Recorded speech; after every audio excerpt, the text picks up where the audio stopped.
विवाह संपन्न हुआ। आज से आप दोनों पति पत्नी हैं।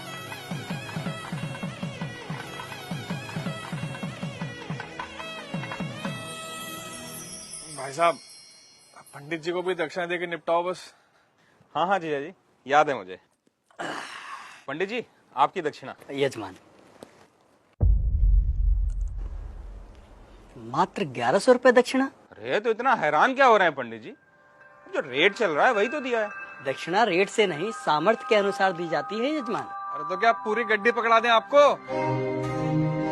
अरे श्रीमान, मैंने ऐसा कब कहा? मैं तो बस ये कह रहा हूँ कि आप लोगों ने विवाह इतनी धूमधाम से किया है और दक्षिणा इतनी कम।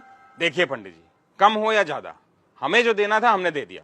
अब बाकी बात आप लड़की वालों से करिए भाई। कैसी बातें कर रहे हो भाई साहब? हमारे यहाँ पंडित जी को दक्षिणा लड़के वाले ही देते हैं। अरे पापा, 2100 दे के बात खत्म करो ना। ठीक है ठीक है। भाई साहब पगला रहे हो क्या? किस बात के 2100? 1100 काफी है, उससे 1 रुपया ज्यादा मत दो। अरे जीजा जी, आप पंडित जी को देख नहीं रहे हो क्या? कैसे शुभ काम को अशुभ बनाने में लगे हुए हैं। अब दक्षिणा को भी इन्होंने भिक्षा बना के रख दिया है। बस यजमान बस, ये आपकी दक्षिणा लीजिए, रखिए इसे। लेकिन एक बात मैं आपको बता दूं, बिना दक्षिणा के कोई भी यज्ञ संपन्न नहीं हो सकता, क्योंकि दक्षिणा यज्ञ की पत्नी होती है और सामर्थ्य होने के बावजूद दक्षिणा ना देने वाले व्यक्ति को गौ हत्या के समान पाप लगता है।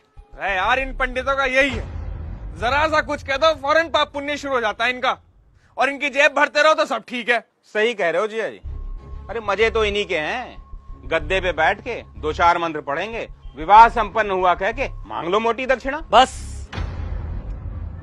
बहुत बोल चुके आप लोग, अब मेरी सुनिए। अरे आप जैसे व्यक्ति लाखों करोड़ों रुपए विवाह के खान पान, गहनों, महंगी गाड़ियों, आतिशबाजी और बैंड बाजों में खर्च कर देते हैं, लेकिन जब समय आता है पंडित जी को दक्षिणा देने का, तब आपके हाथ रुक जाते हैं, मानो पंडित ने दक्षिणा नहीं आपसे आपकी संपत्ति मांग ली हो। एक बात बताइए, यदि किसी विवाह में पंडित ना हो, फेरे और बाकी कर्मकांड ना कराए जाए, तो इन 56 भोगों, नाच गाने और शराब पी के हुड़दंग मचाने से विवाह संपन्न हो जाएगा? नहीं होगा, क्योंकि विवाह में इन सब का कोई महत्व नहीं होता। लेकिन फिर भी हमारे समाज में वैदिक रस्मों की बजाय इन व्यर्थ के आडंबरों को बढ़ावा दिया जा रहा है। विवाह में फला बैंड आएगा, मेगा फार्म हाउस होगा, विवाह में आने वाले बारातियों को क्या और कितना शगुन देना है, इसकी तैयारी महीनों पहले शुरू हो जाती है। और मंडप में अगर पंडित सुपारी मांग ले तो आप कहते हैं कि अरे पंडित जी भूल गए। क्या यही तरीका होता है विवाह का? और आप क्या कह रहे थे प्रकाश जी कि पंडित का काम ही क्या होता है? आराम से बैठ के 4 मंत्र पढ़ देना और दक्षिणा के लिए हाथ फैला देना।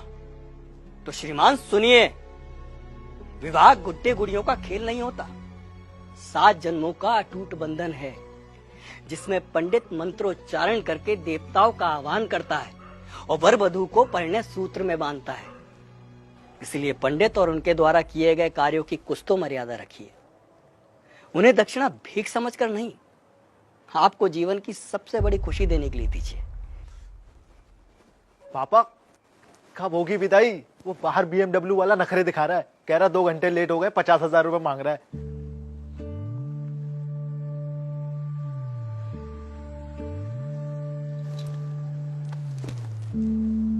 ये तुम्हारे विवाह की दक्षिणा।